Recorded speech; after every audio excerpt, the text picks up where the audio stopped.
When we hear the word leader, we often think about grand titles, you know, CEOs or war generals or presidents. But we need to look further than that. We need to link and think about, what makes them a great leader.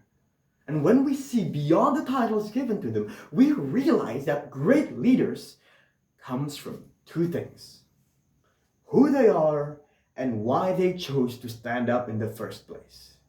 This is what I want to talk about: the essence of leadership, and more importantly, why they chose to lead, their desire to lead.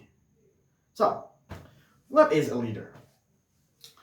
People think of leaders as a position, as a role, a job, but I choose to think that instead of a role, instead of a position, it's a disposition. A leader is who they are. A leader is a bridge, someone who knows what we are and connects it to what we want to be. A leader is not necessarily the smartest one in the room or the loudest one in the room. No, no, no, no. In fact, most leaders are the best listeners.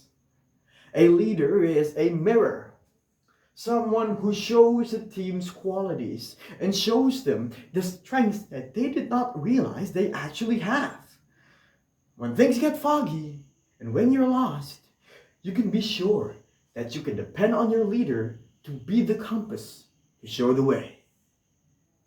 That is what a leader is. Secondly, the desire to lead. This is where most people get it wrong.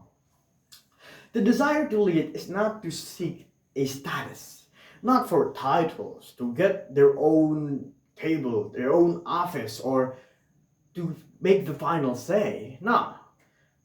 The true desire to lead comes from the desire to grow. Not to grow themselves, but to grow others. Leadership comes from that moment of frustration, of inspiration, where you think that this is wrong, and I'm willing to take responsibility to change it. Now let's be real. Being a leader is demanding. All eyes are on us. We take all the blame. We are the first to go in and the last to go out. So, why do we bother? We do because we choose to grow, to prioritize the growth of others instead of our own comfort. We do it because our bravery and the desire to transform others outweighs our fear of failing.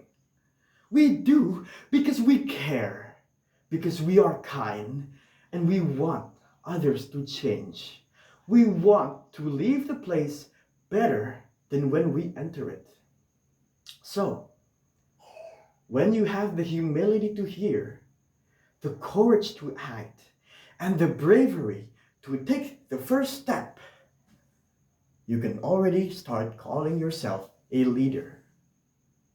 Because a genuine desire to lead doesn't come from status or wanting to be known. It comes from the desire to contribute and grow others. That's all from me.